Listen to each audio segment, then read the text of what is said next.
Good morning and welcome to the latest in this IMAP webinar series. Last week and this week have been an opportunity for us to showcase the winners of two really important categories in the IMAP Managed Account Awards. Last week, Morgan Stanley with Best Practice as a licensee Managed Account Award winner. This week, in a new category for us, we're going to showcase the work that Lonsec, as the winner of the IMAP Managed Account Awards, undertake in ESG portfolios. We were very fortunate to have Australian Ethical sponsor that award. And so we're going to start off today with a discussion with Leah Willis on issues around ESG and responsible investing as they apply generally in advice and particularly in managed accounts. We'll also have David McDonald, the IMAP investment specialist, talk about the judging and awards process. And then I'll hand over to Deanne Baker to talk to us about the Lonsec process in ESG portfolios. But before I do hand over to our presenters today, let me just talk a little about some upcoming events for IMAP. Independent thought has been an important development for us in showcasing the type of work that's going on amongst portfolio managers now who are central to managed accounts. And independent thought is our opportunity to showcase in conferences, podcasts and roundtables that thinking. And in Melbourne on the 18th of October, we'll be hosting about 15 leading portfolio managers talking about how they attack or how they consider key investment issues, including inflation and interest rates, managing volatility and risk, taking account of geopolitical factors, ESG, which we'll be addressing again, and the ways in which these feed into their portfolio construction process. Then in November, we'll be presenting Investec, our annual technology conference. This year with a focus on the way in which technology enhances a 20-year advice relationship. So what happens when you get beyond the creation of a statement of advice? How does technology assist in developing a long-term relationship between advisor and client? In March 2023, of course, our portfolio management conference is the first major event for us for the new year. You'll all be familiar with how to ask a question, but of course, we encourage you to raise questions. We'll be dealing with those at the end of the session. So now it's my pleasure to hand over to Leah Willis, Head of Client Relationships for Australian Ethical, the sponsor of the IMAP ESG Award, to talk about best practice ESG. Leah, thanks very much. Thanks so much, Toby, and it's a pleasure to be here today. And obviously the main part of the session today is to really showcase the Lonsec Managed Accounts that won the award that Toby referred to. So really my role today is, I guess, as a sponsor to acknowledge how important ESG or ethical or sustainable investing is. It's been at the heart of Australian Ethical for more than 35 years, and it's something we're obviously passionate about. It's all we do. But in light of the fact that RIA, the Responsible Investment Association of Australasia, is the leading body, I guess, representing responsible investing in Australia, and they release an annual benchmark report each year that we have been a sponsor of for a very long time. That was released to market in a media launch last Monday, and I thought it would be opportune to quickly give a couple of key takeouts from that report as a backdrop to why responsible and ESG investing is so important to the advice community today. And so with that, I might just jump through. I'm not going to spend too much time or deep dive too much, but just to give you the overarching sort of feel for where we're at the moment in terms of the responsible investing landscape. And certainly you can access the presentation and the slides, but also the actual full report yourself post today's session. So first of all, the big shift. There's no doubt that in society we've seen consciousness around consumption decisions, but also now we've seen that a couple of years ago really start tipping over into investment decisions. Consumers realising that they actually have, I guess, a power or an ability through their financial decisions in terms of what they buy or how they invest, really have an impact on the environment and society, either by avoiding harm, which some of those decisions might make, or in fact, being able to take a positive approach to being able to consume or invest in a more responsible way. And it's what we're hearing from investors more and more, that it's no longer good enough just to make money at any cost. The environmental, social impacts, those on animals, have to be considered as part of the overall decision-making around whether a company is a good investment, is a responsible investment, and I guess ultimately aligns with the values that they're trying to uphold in their lifestyles. This is reflected in RIA's annual benchmark report released only last week that shows the leading RI, so that segment of the market which RIA deems to be the responsible investing segment of the market, has now reached 1.5 trillion or 43% of all professionally managed assets. This chart can be a little bit confusing, so I'll quickly reference. Obviously, you see the total pie of investable assets in Australia are well over 3 trillion, but then you also see a segment, which is all of those investment managers that self-select or self-assess to be able to offer responsible investing options. And then RIA then, I guess, benchmarks all of those responsible investing options and managers and scores them out of 20 across the spectrum of what they deem to be leading practices in responsible investing. So there was 140 managers that self-selected as part of the survey, or through desktop research were attributed to the, having RI options, but then 74 make up what RIA would regard as that leading part of the market. And that's what they deem really to be, I guess, the benchmark of responsible investing assets in Australia. But 43%, so, quickly becoming part of the mainstream vernacular in terms of investments and financial advice and I guess, consumers thinking about how they might invest.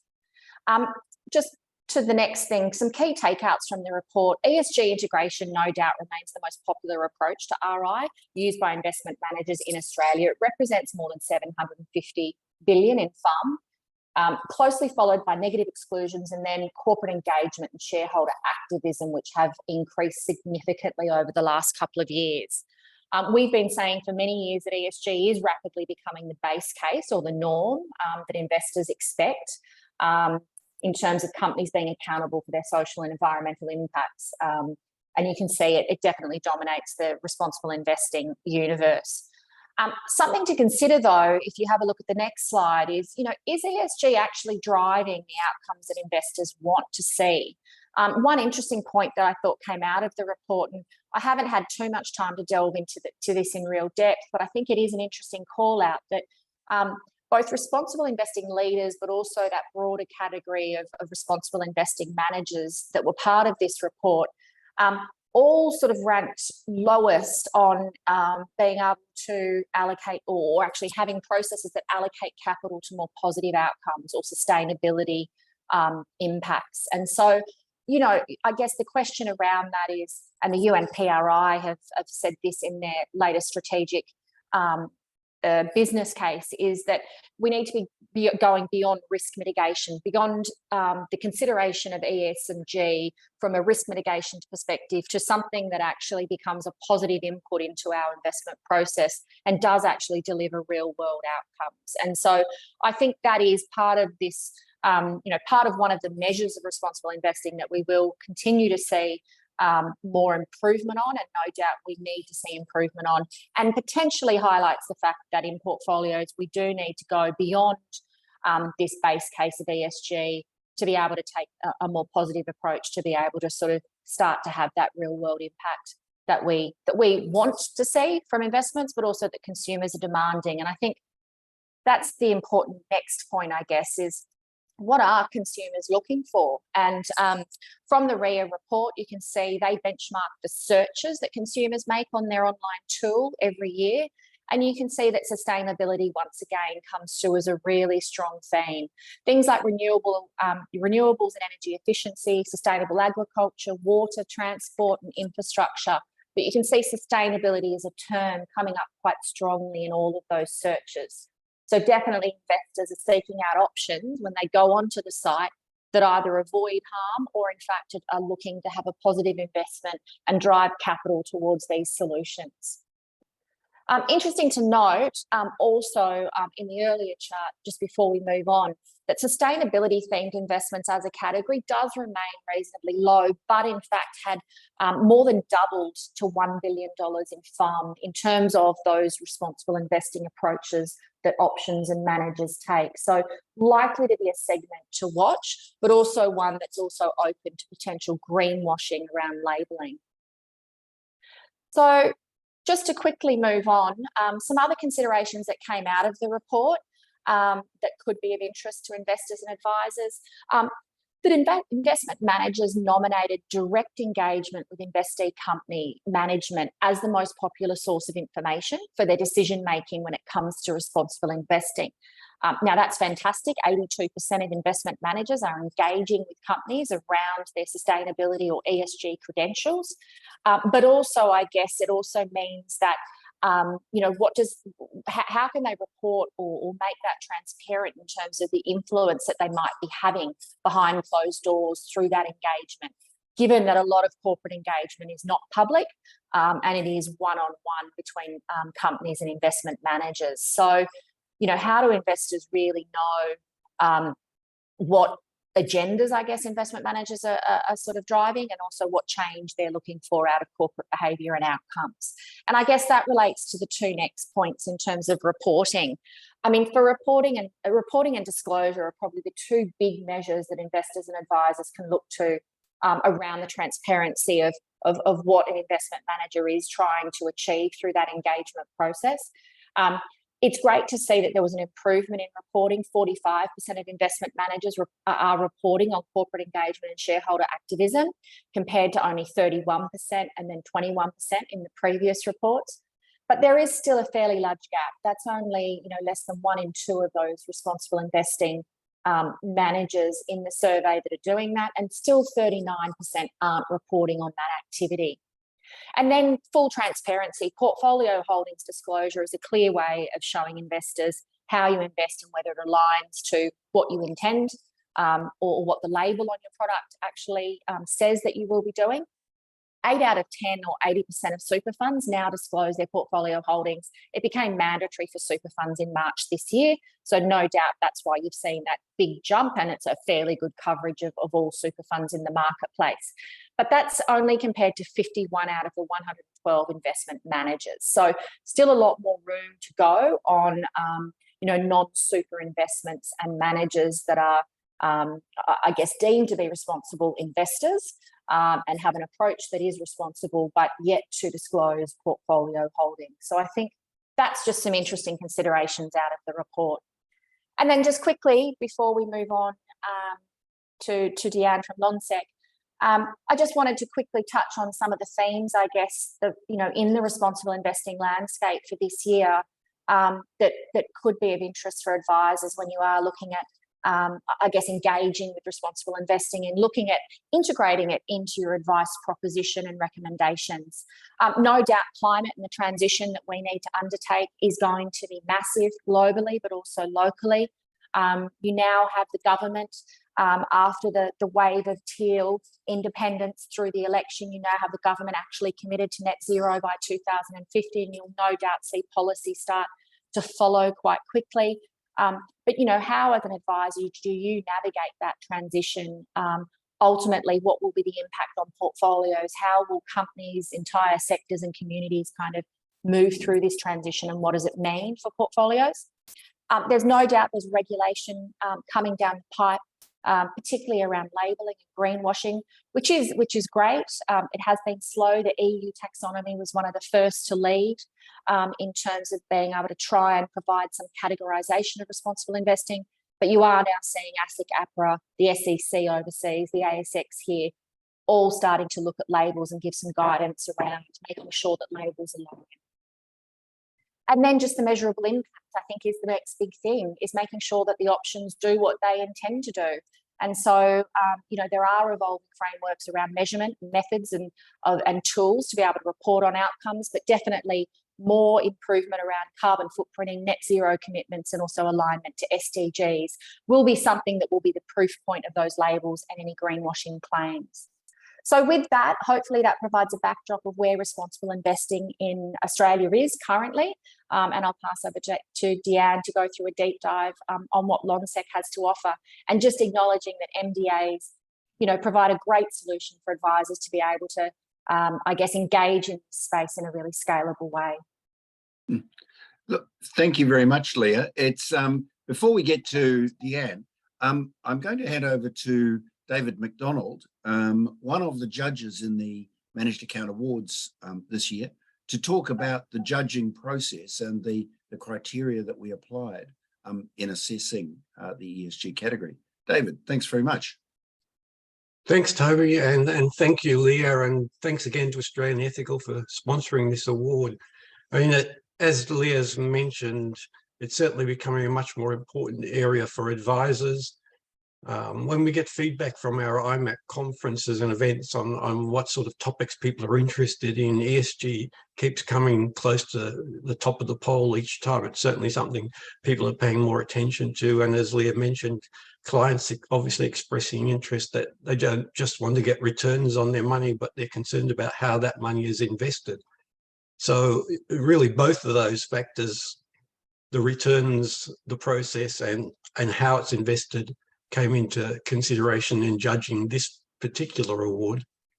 It's a new award, as Toby mentioned. We did have a lot of very strong entries, and we're pretty sure that we're going to get even more in the years ahead as it continues to grow as a category. It's as you can see on the slide here. I mean, like the other awards such as Australian Equities, Fixed Income, etc., the judges looked at the philosophy and process of the investment manager. We considered the team they have, the size of the team, the experience of the people. We also looked at client communication, which I'll mention in a little while. It's also very important.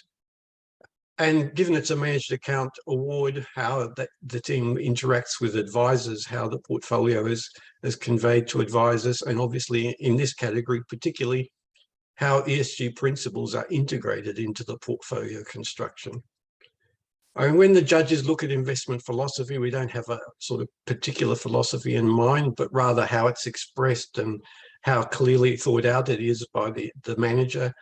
Some have more of an index approach, others more active. Some people take macro principles into consideration a little bit more. How it's implemented, the process, is obviously a very important part of that as well. The decision making, how the decisions are made, who they're made by, how often the portfolio is reviewed, all those types of things were taken into account. And then, as I mentioned, obviously ESG, the ESG mandate was much more important in this category as well. We looked at how the people source data on ESG, how it's used to put the portfolios into place. And Leah mentioned greenwashing, and obviously the philosophy and the underlying process for ESG is highlighted there. When we look lately, that ASIC has now announced it's going to investigate greenwashing. There are, unfortunately, quite a few poorly thought out or non-genuine ESG funds out there now that are being marketed to investors. Recently, the CFA Institute, the global body for investment professionals, has put out ESG disclosure standards for investment products. They've given some guidance on what is expected there, and they did highlight an increase in greenwashing as something they were concerned about, suggesting that some advertising material, either inadvertently or sometimes even intentionally, is misleading investors about the approaches that are put in place. So the judges obviously were very concerned to make sure that the approaches used by entrants here were genuine, that they could clearly spell out the process they have that considers these ESG issues. I mean, I did pick up one recommendation from the CFA paper, which was where they said that investment product ESG disclosures have to be sufficiently specific and precise to effectively communicate to investors the product's ESG approaches. Or I think the way I would put it bluntly, nothing wishy-washy. The claims about sustainable and we do good and things like that have to be backed up by a proper process. And our winner certainly scored well in all of the things you can see there on the slide, and we'll go through those in a little while. One area generally in this category that's worth highlighting, and it also applied in some of the other categories, was the client communication. That's something where we found entrants in many of the categories were let down. They might have had a good process, a good team, but then they either put out overly complicated material that went to clients that clients would probably struggle to follow what is being done with the money and how it's being managed, or overly simplistic, a one-pager that said, this is what we've done in the portfolio in the last quarter, without really giving any detail on the managers used, what's been added, why it's been changed, and so on. We did a recent IMAP podcast that discussed the importance of communication in reassuring clients, holding their hands, giving them confidence in how their money is being managed. It really is a very important criteria. The other thing the judges looked at, and something ESG managers have to take into account, is the risk of style bias. People that avoid certain industries, such as fossil fuels, can end up with a growth bias in their portfolios. And we've seen in the last 12, 18 months that a lot of supposedly sustainable portfolios have been found out to really be almost tech funds and have suffered because of that. Managers also have to look at how they're playing off what sometimes are competing issues. The example I was reading about recently was with solar panels. Solar panel manufacturer is obviously a good thing from an environmental point of view. The more people that had solar panels, the better. Less reliance on fossil fuels, good for climate change. But then we have to consider, where are those panels being manufactured? Are there issues potentially with things like human rights and modern slavery in the production process? That's certainly a possibility. Now, just moving on to talk very briefly about our winner, Lonsec, before I hand over to Deanne. I mean, as I mentioned, they did score very well in all these categories. They do have a very large and well-experienced team, but I should point out that's not necessarily, you don't have to have a huge team to score well in this process for the awards. We've found some teams that weren't large, but they use consultants. They have external members on your investment committee that have extensive experience in the industry. So there are different ways that you can score well in that area. I think the thing that struck us most, perhaps with Lonsec, though, was that they didn't just look to incorporate some of these ESG criteria into the portfolio across all the asset classes, but one of the things Leah mentioned, I think that Lonsec did also look at things that do good. They moved beyond just basic ESG criteria, such as excluding certain things, to looking at how the portfolios might well be having a positive impact. That was something that certainly impressed the judges. They showed clearly that they look at the S and the G and not just the E. So, social issues, governance and things were just as important as the environmental factors. Sometimes we see people saying they have sustainable portfolios, but I think as Leah showed in some of her slides, it's simple excluding a couple of categories from investments. Lonsec clearly went beyond that and have a well thought through process. So I'll now hand over to Deanne from Lonsec to explain in a little bit more detail how they do approach this. Great, thanks, David, and thanks, IMAP. Look, we were really thrilled to receive this award. It's really an important part of what we do at Lonsec, and certainly responsible investing has been an area our research team have been looking at since about 2008. So it's something we've watched evolve over many years, and certainly our processes have evolved, to keep pace with that as the market's moved. Could just move over to the first slide, please. I really just wanted to start by echoing some of the points Leah made, actually. We too really saw a bit of an uptick in interest in responsible investments in recent years. You know, investors are undoubtedly wanting to invest in a way that's aligned to their values. Investors are no longer comfortable doing all the right things at home, installing solar panels, shifting to sustainable packaging, recycling, you know, only to find out that their investments are supporting companies that are doing fundamentally the opposite, you know, fundamentally misaligned to those values, whether that be investing in fossil fuel companies, using unfair labour practices, companies involved in gambling or predatory lending, for example. So our sustainable portfolios, more than any of our other portfolios, were really driven from the bottom up. It was clients really coming to us and saying, we're looking for a solution in this space. What do you have? So I guess what we came up with just on 2 years ago really was a whole of portfolio core multi-asset solution where we were looking to integrate both ESG and sustainability principles across the major asset classes. Now, portfolios do have two or dual objectives, if you like. We do want to deliver strong risk-adjusted returns to clients, and we certainly don't believe that you do need to give up returns to invest responsibly. There's been, a lot of studies done, and certainly supported by our own research as well, is that you can certainly outperform by investing in a responsible way. Second objective is really to make that positive contribution to the United Nations Sustainable Development Goals, or the UN SDGs. So we're really looking to have that real-world impact. And importantly for us, we need to be able to measure both of those objectives, both the performance objective and our impact objective as well. We believe that ESG and sustainability are different, as Leah's touched on as well, but both are important for us in how we construct these portfolios and in helping us deliver to our objectives. You might want to think about ESG and sustainability as the difference between, managing idiosyncratic risks or risks that are applicable to a particular asset or a particular company. And on the other hand, managing systemic risks, risks that impact, the entire market or the entire system.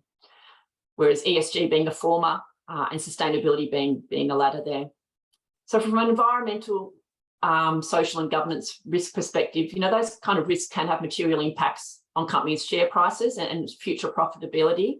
And so we believe that fund managers should be assessing ESG risks alongside any other risk a company might be exposed to, whether that be competition risk, industry risk, balance sheet risk, etc. And we think it's becoming increasingly important to be able to manage those risks as well.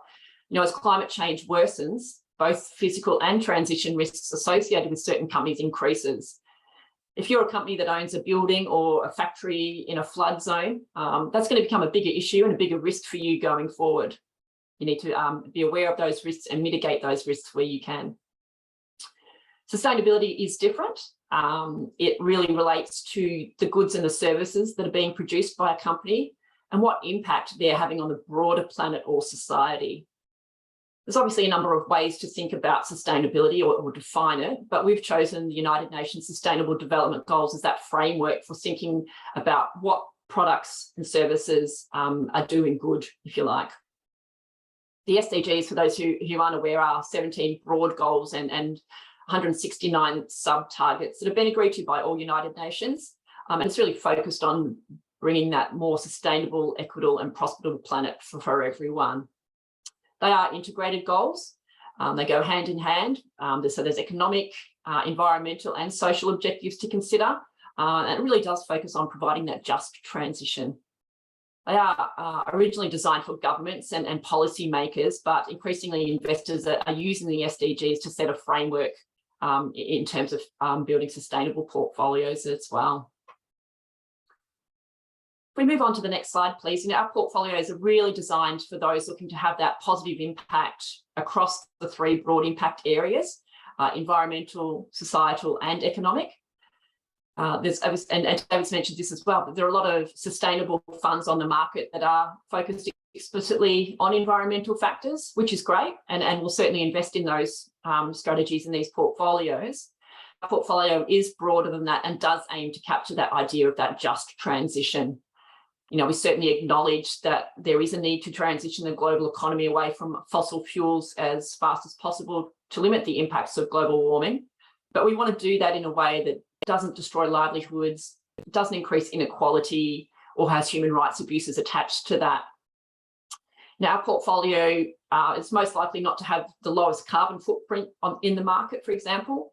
Some of our managers, for example, Pingana Webb, are certainly investing for impact. They invest heavily in industrial companies.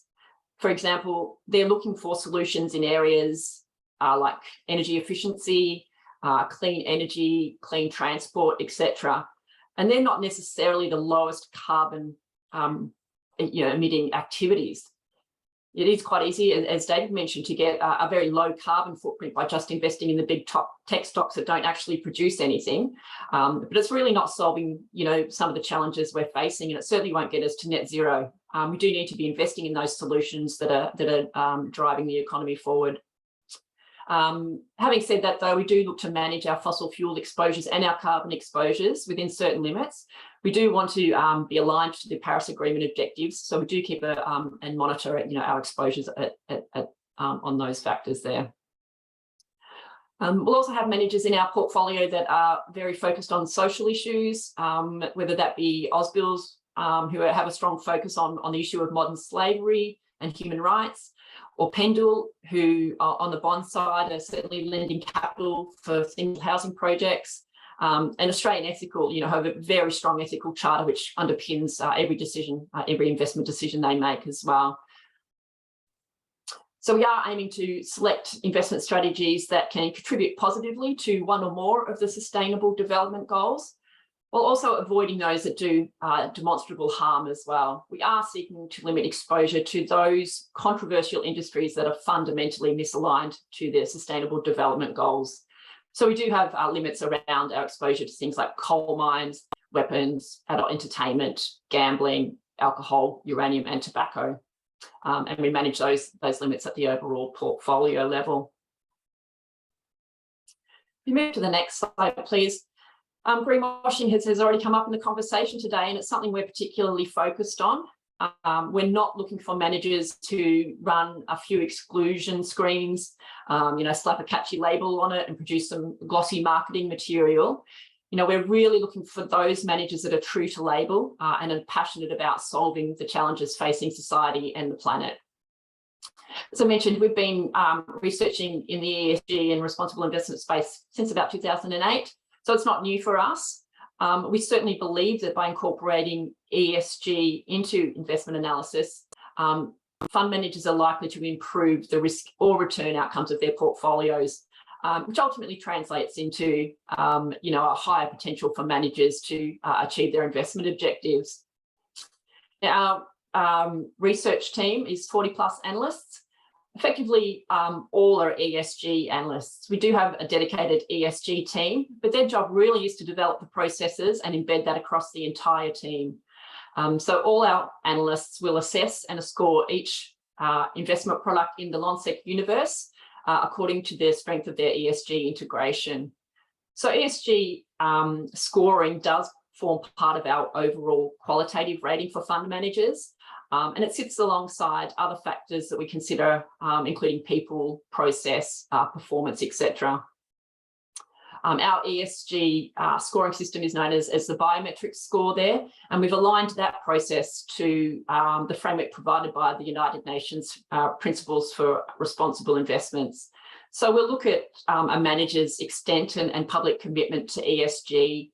We'll look at how they manage their proxy voting, how they disclose their ESG policy frameworks, how they engage with companies, how they vote on shareholder resolutions, and importantly, how they integrate ESG factors into their investment process. Are they factoring in that physical and transition risks of climate change within their financial models or their cash flow modelling? On the other hand, our B scores are really trying to measure that sustainability, if you like. What impact are the products and services those companies are producing having on the society and planet? We're of the view that there's no such thing as a perfect company. Most companies will have positive impacts on some of the SDGs, and at the same time, they'll have negative impacts on some of the other SDGs. So for us, it's really about finding those net positive companies overall. And our B score does that. It takes the positive contribution that a company makes to the Sustainable Development Goals and nets out any controversial exposures that a company may have. For our portfolios, we're looking for managers who have high ESG ratings and high sustainability or B scores, if you like.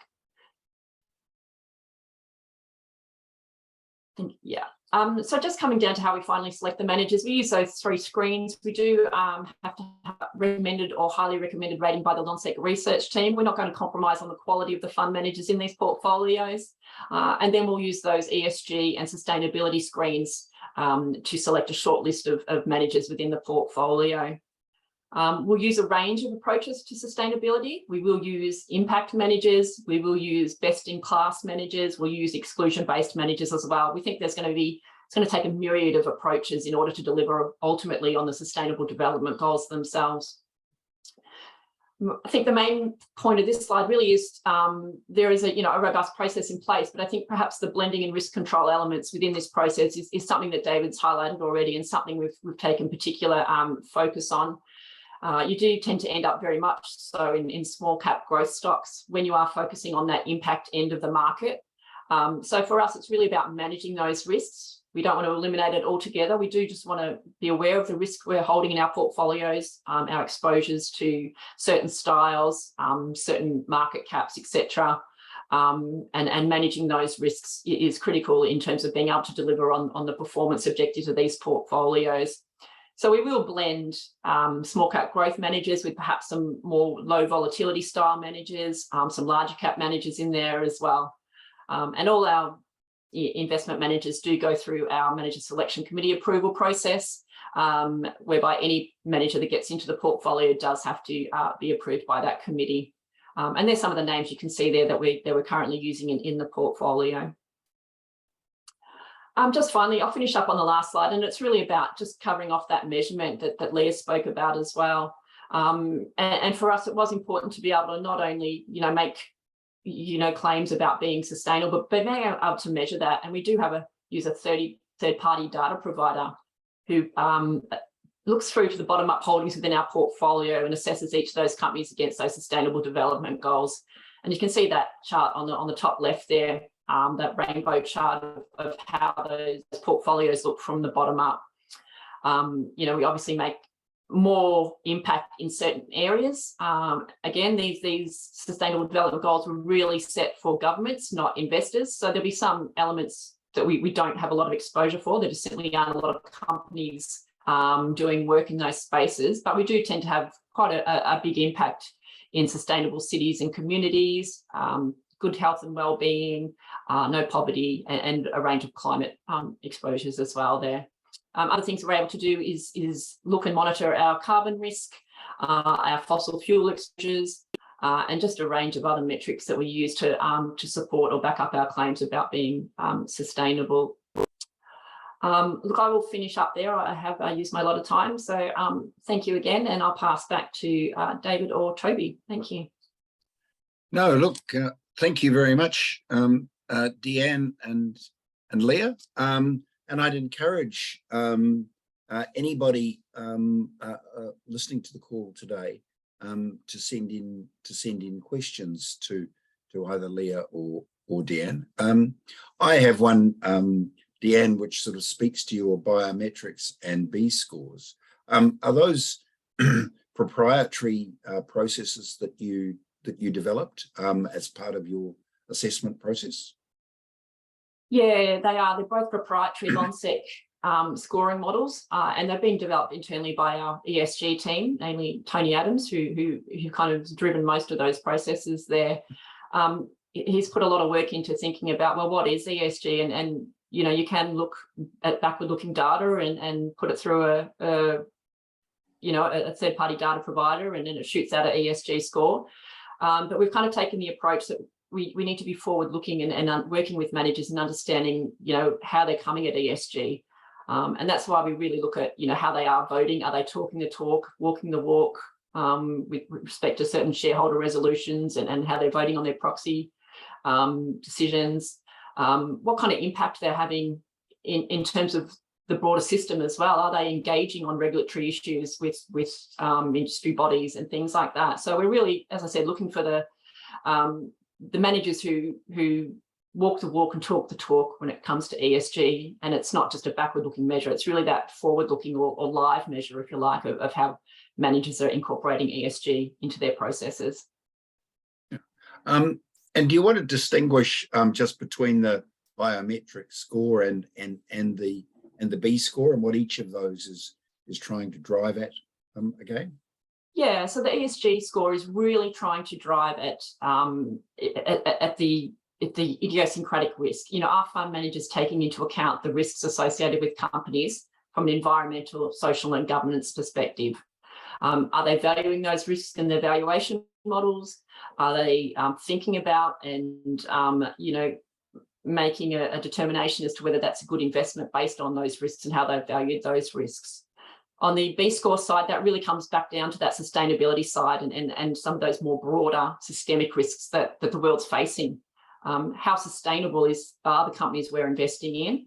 Are they having a positive impact on the world, or are they detracting from our natural resources, from our human capital? Those kind of issues really comes down to more that B score and that sustainability element side of things. So again, we think both are necessary in all our portfolios, not just our sustainable portfolios. We take into account the ESG risks. Again, we think that's something all fund managers should be doing. But these portfolios is really driven by that client demand for wanting something more sustainable, and hence why we also incorporate that B score for these portfolios to really meet that client demand. Now, look, here's a question from the audience. It's addressed to you, Deanne, but Leah, it applies to Australian Ethical as well, I think. And it really is how does Lonsec determine net global impact, positive or negative, on the issue of nuclear power? So as we head towards energy emergencies, this one is getting considerable attention. So Deanne, how do you think about nuclear power? Well, from an Australian investor perspective, we do try and limit our exposure. It's just not something Australian investors are comfortable investing with. And again, it's not my values that we're putting on these portfolios. It's kind of the feedback we receive from clients in terms of what values should we be looking at delivering. So we do try and limit our exposure. Having said that, some of our managers may have a small amount of exposure to nuclear through exposure to some of the regulated utilities in Europe, for example.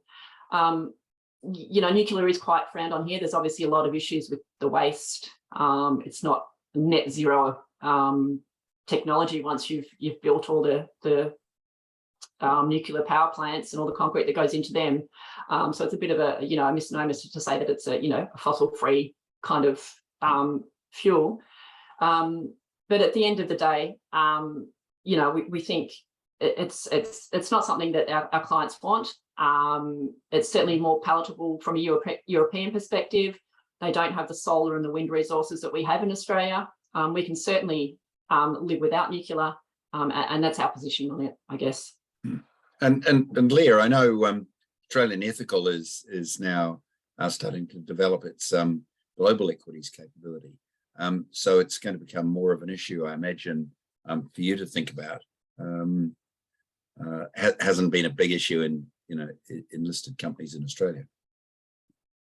No, and I think we take a really similar position that Deanne sort of expressed is while we acknowledge the fact that it is a low carbon source of energy and is far more palatable, I guess, or has been in Europe.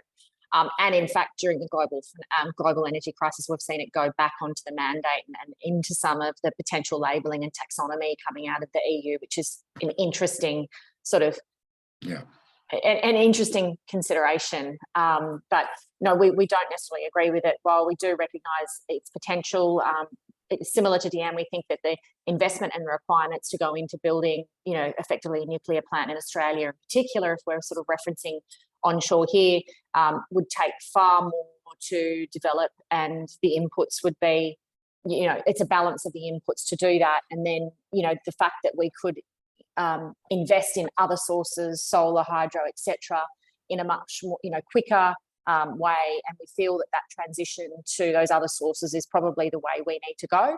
But there's the other factor that nuclear is not just an energy source; it's used in a lot of other areas, in particular, in terms of from an armaments point of view. So the fact that it has, I guess, the balancing act, like everything when we make ethical decisions, it's not just black and white.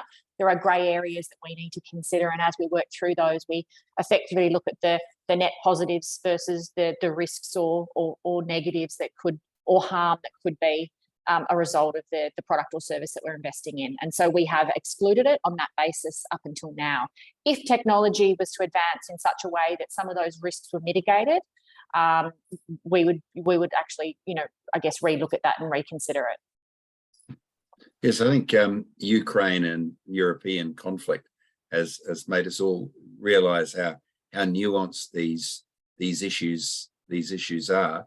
I mean, nuclear is, France derives, I think, 52% of its power from nuclear, and is feeling in a better position than the Germans, of course.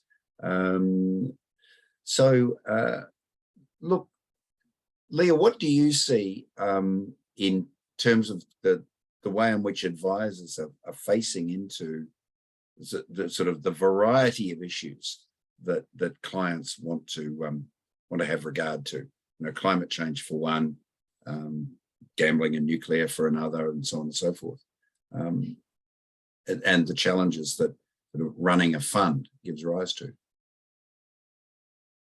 Yeah, so I think there's some pretty obvious direct exposures like alcohol, tobacco, gambling, which I think have sort of been considered at all different levels of responsible investing, not just on an ethical basis, but through sustainable portfolios now and just through ESG frameworks. So I think that's kind of a given for investors these days, that's been applied and considered within a portfolio. I think then what you mentioned are the other more complex issues, which, things like human rights, things like climate change. I mean, climate change is not just about fossil fuels. It's also about making the transition and the huge amount of investment that's required, and how do you drive that capital to the right sort of outcomes and investments. But then there's also the fact that it extends, into food production, transport. There's a whole heap of, issues, sustainable building materials. And I think it was interesting to see a lot of those topics that came up through the researchers as well. So people are thinking about, I guess what Deanne said earlier on, it's this extension, right, of their social lives. And people are seeing the fact that they can put solar panels on, but then what else are the sort of sustainable options that I might want to have exposure to and help drive change? So they are the more complex issues that are nuanced, that aren't just black and white and straightforward, and we contend with those. We have an in-house team that really is considering those. So definitely it requires as much rigor and insight and resource probably as an investment decision does, and hence why we have two dedicated teams to be able to do that. We know from investment trends how advisors are resolving this. So when we did the investment trends report last year, we asked about portfolio allocations and approaches from advisors themselves, and it was pretty much even spread between I'm creating my own responsible investing model to I'm integrating it as a sort of a sustainable thematic within my existing portfolios, maybe providing a bit of an ESG overlay on what I'm already doing as a first step, or in fact, you only have to have a look at the market at the amount of SMAs and managed accounts that have been released with some kind of responsible overlay, that off-the-shelf solutions such as Lonsec really do help fill the gap where advisors may not have the time or resources or commitment to develop an entire range of responsible investing options themselves. So, and we're definitely seeing more demand across mainstream advisors for that sort of option. Yes. Toby, can I raise one other issue perhaps that I'd be interested in opinion on it? That's diversity. Probably falls into the G more than anything, I guess. You hear more about lack of women on boards and senior management diversity and so on. Is that a factor that you consider very much in ESG portfolios? Do you want me to take that first? Look, from our perspective, it's in terms of the availability of data, I guess, behind kind of greenhouse gas emissions and some of the reporting on fossil fuels. The diversity metrics are some of the most reported, or, you know, have the highest number of companies reporting on those kind of metrics. So, you know, it's certainly something we look at, and we certainly want to have more better diversity on our boards and management teams in our portfolio than the benchmark, at least. I think there's still a long way to go, obviously, with getting, you know, certainly 50-50 or even, you know, 40-40-20. But certainly it's something we're looking at and something we measure and hope to improve on over time is getting that better diversity across all levels of management and boards. This is a perfectly perfectly diversified webinar today. Perfect. It's what about accessing data in this area, though? How, to both of you, how do you, how easy is it well, not easy, but I mean, how reliable is other sources of data that you use in the inputs to portfolio management? They're certainly improving, but there's certainly a long way to go as well. I mean, we're seeing it increasing. It's increasing rapidly, actually, the number of companies on different metrics, and certainly, regulations are becoming such that companies will have to start on a lot of the climate-related disclosures, and also we've got the nature-related disclosures coming soon too, or starting to be formulated. So I think data is improving. There's still a lot of gaps. And a lot of data providers will seek to fill in those gaps in their own kind of way, using their own methodology. And those methodologies do change across providers, so you do need to be wary of that. But overall, we're headed in the right direction, and I think it's coming quite rapidly too, in terms of some of the data we're getting through. Mm. Leah, from your point of view, I mean, Australian Ethical has sort of the longest track record of anybody in this area. I mean, how do you, what data do you rely on to sort of underpin your decision-making process? Yeah, so I guess we would suggest that we do use some ESG inputs, so ESG metrics, but we do think that they're limited, and so we actually obviously have our own internal processes, but we also use a lot of academic and NGO research, because we find that a lot of that research is really looking at the grassroots issues, the critical social issues, particularly things like supply chains on the ground, in terms of things like fast fashion out of India. You're not going to get the level of reporting from companies that are going to give you the transparency that you require, particularly on a global level. So the NGO research and academic research on particular sectors, on particular issues that help us then are then inputs, I guess, to what we regard as our ethical frameworks. So we take the ethical charter, but I think I've said in the past, the ethical charter is quite ethereal to people. It's really hard to sort of understand. The best way to think about it is it's a principles-based approach with both positives and negatives, and a kind of a balancing act in terms of that assessment. But what we do is create a rigor and repeatability and accountability around that charter by creating frameworks on particular sectors and issues. And that's where ESG metrics, but also NGO research, academic research, as well as the insights from our in-house team are really critical to understanding for that particular sector, what are the risks and what are the factors that we need to be considering as we go through that ethical assessment. David, any other questions that you have? Oh, I think we've covered a lot of good issues there. I mean, as I said, the judges looked across all of the criteria. I think that's just something probably worth repeating for those that are thinking of entering in the future or wondering why they didn't quite make the grade. Just, the things I mentioned, the investment process and philosophy obviously weighted highly. The communications parts also weighted highly. The team, all of those, it's a combination of all those factors. But in this case, obviously, a properly thought out and explained ESG process, and I think Deanne's done a good job of explaining how that's the case with Lonsec there, that going beyond just screening out alcohol, but looking at positive factors and looking at the social and government, not just governance, not just environmental issues. Well, look, yes, well, thank you. In wrapping up then, I'd like to thank Leah, Willis and Australian Ethical for their role in supporting the ESG and Responsible Investing Award. Deanne, congratulations to you and your team for the job that you've done, and we're pleased to be able to recognise it. David, thank you for your participation today and for the work in the judging process, because I know there was a lot. So thanks very much, everybody who dialed in today. We'll look forward to seeing you in person at Independent Thought in Melbourne, or to participating in future IMAP webinars. Thanks very much.